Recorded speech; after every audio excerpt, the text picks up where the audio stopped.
پتہ ہے اللہ کبھی بھی نہیں چاہتا کہ آپ اسے فراموش کرو۔ جب اللہ آپ کو وہ دے دے جو آپ مانگ رہے ہو تو پھر ویسی شدت بھی نہیں رہتی۔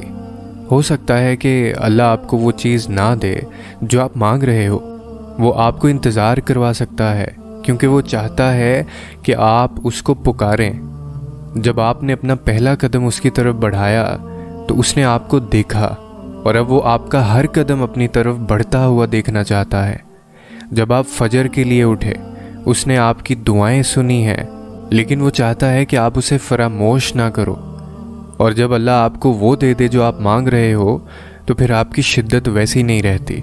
لہٰذا اللہ آپ کو انتظار کروا رہا ہے تاکہ جب آپ کو وہ چیز ملے جو آپ کا دل مانگ رہا ہے تو آپ اللہ کے اور بھی قریب ہو جائیں۔ آپ اسے چھوڑنے کے بارے میں کبھی نہیں سوچیں گے، اسے کبھی نہیں بھولیں گے۔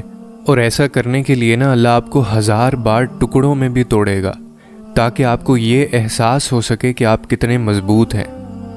وہ آپ کی زندگی میں آزمائشیں اور مشکلات لائے گا صرف یہ بتانے کے لیے کہ آپ کو کس طرح سے درد اور پریشانیوں کا مقابلہ کرنا ہے۔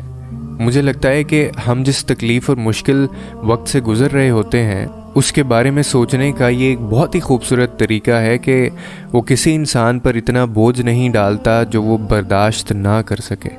یعنی آپ اس تکلیف کو برداشت کرنے کی طاقت رکھتے ہیں، اسی لیے وہ آپ کو آزمائش میں بھی ڈالتا ہے تاکہ آپ اور بھی زیادہ مضبوط ہو سکیں اور اللہ کے مزید قریب ہو جائیں۔ آنکھوں سے آنسو بہانا ایک قدرتی عمل ہے، اس کو آپ روک نہیں سکتے، لیکن زبان سے شکوہ کرنا اس کو آپ روک سکتے ہیں، وہ آپ کا انتخاب ہے۔ اور جب بھی آپ کے اوپر ایسی تکلیفیں اور پریشانیاں آئیں تو آنکھیں بند کریں، دل میں اپنی تمام محرومیوں اور قدرتی آزمائشوں کو لائیں اور اللہ تعالیٰ سے کہہ ڈالیں کہ اے اللہ، میں آپ سے اور آپ کے دیے گئے امتحانوں سے راضی ہوں۔ آپ جس حال میں بھی رکھیں، آنکھ آنسو بہائے گی لیکن زبان سے شکوہ نہیں کروں گا۔ پھر دیکھیں وہ آپ کے لیے کیسے رستے نکالتا ہے اور ان قریب آپ کی زندگی میں کیسی نعمت عطا ہوگی۔